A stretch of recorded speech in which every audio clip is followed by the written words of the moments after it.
គ្នាបាទឥឡូវយើងកំពុងធ្វើការជីកដីហើយអូខេឥឡូវឡានយើងជីកចិត្តពេញគ្រប់ឡានហើយជីកចេញដំណើរឥឡូវបងបាទអូខេឥឡូវចូលនៅសល់2ឡានទៀតទេបងប្អូនបាទយ៉ាងណាបងប្អូនទៅកូនថយក្រោយវិញអូខេឥឡូវយើងកំពុងធ្វើការជីកដីបងប្អូនបាទនេះជីកឡើងស្រាក់ត្រាំបាទនេះនៅឡាននេះមួយទៀតម៉ាយដាក់អស់មកដាក់មកដាក់ពេញអមអ្នកបើកនេះសានេះនេះអេវាយឡូវលះហ្នឹង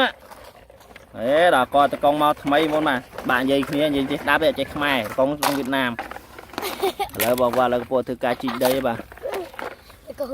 ពេញហើយអូខេបងប្អូនមកតោះយ៉ាងណាបឡើងចេញអូខេបាទជាដំណើរទៅបងប្អូនបាទបងប្អូនអាចកំងបានមួយឡាន500បាត500បាតទេបងប្អូនបាទអើយកុំបៀតឡានមិនបាត់ទៅបៀតឡានគ្នាចឹងបាទឲ្យប្រឡោះមកអូខេបាទឥឡូវគុំដំណើរចេញទៅហើយបាទបត់ចាក់ហើយបងប្អូនបាទមើលផ្លូវផងមើលតែកាមេរ៉ាមើលផ្លូវហួសផ្លូវឥឡូវហើយបងប្អូនបាទនេះឯងមិនបត់គូតទេណា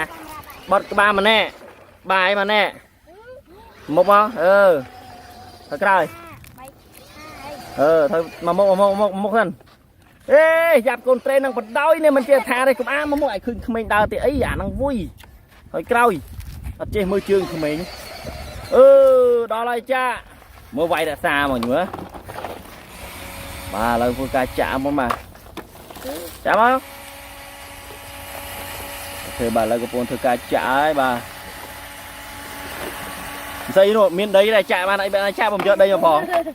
អូខេបាទឥឡូវចាក់ប៊ូមវ៉ាវអូខេ